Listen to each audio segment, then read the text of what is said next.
Hi అండి అందరికీ. మా ఆయనను మా పాప వారానికి 2 సార్లు చేసుకొని ఇష్టంగా తినే ఫుడ్ రెసిపీ అయితే ఈరోజు మీకు చూపిస్తాను.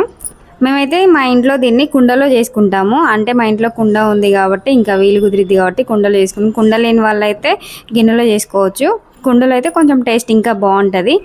ఫస్ట్ అయితే పాలు వేడి చేసుకొని చల్లారించాలి. కొంచెం గోరువెచ్చగా ఉండాలి, మరి పూర్తిగా చల్లారనివ్వద్దు. గోరువెచ్చిన పాలను అయితే కుండలో పోసుకోవాలి. తర్వాత అయితే మనం ఎంత రైస్ అయితే కావాలనుకుంటున్నామో, అంటే ఇద్దరికి సరిపోనా ముగ్గురు సరిపోనా ఎంతమందికి తినాలి అనుకుంటున్నారో వాళ్ళకి సరిపోను రైస్ క్వాంటిటీ తీసుకొని దాన్ని అయితే మెత్తగా విసుకోవాలి.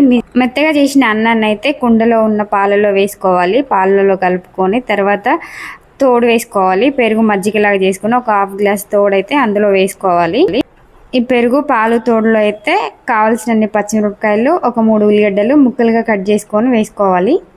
ఇవన్నీ వేసిన తర్వాత మూత పెట్టుకొని పక్క పెట్టుకోవాలి. 1 నైట్ మొత్తం పక్కకు ఉంచుకోవాలి. నెక్స్ట్ డే మార్నింగ్ అయితే ఇంకా దీన్ని తినడానికైతే వీలు కుదిరిద్ది. అన్నం పాలు అయితే తోడుకున్నాయి, పెరుగులాగా అయిపోయింది. చూడండి ఎంత బాగుందో. నా పాపను మా ఆయన అయితే చాలా ఇష్టంగా తింటారు. ఇంక ఇది చేసేటప్పుడు అయితే నేనే చేస్తా అమ్మా అని చెప్పేసి ఆమె చేస్తుంటుంది.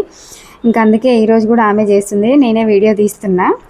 మంచిగా తోడుకుంది, గడ్డలు గడ్డలు బాగుంది. ఇంకా కావాల్సినంత ప్లేట్లో పెట్టుకొని రుచికి సరిపడా ఉప్పు వేసుకొని తినడానికి వీలుండేటట్లు, అంటే ఎవరి ఇష్టం వాళ్ళది. కొంచెం జోరుగా తింటారు పెరుగు, కొంతమంది గట్టిగా తింటారు, మీ ఇష్టం.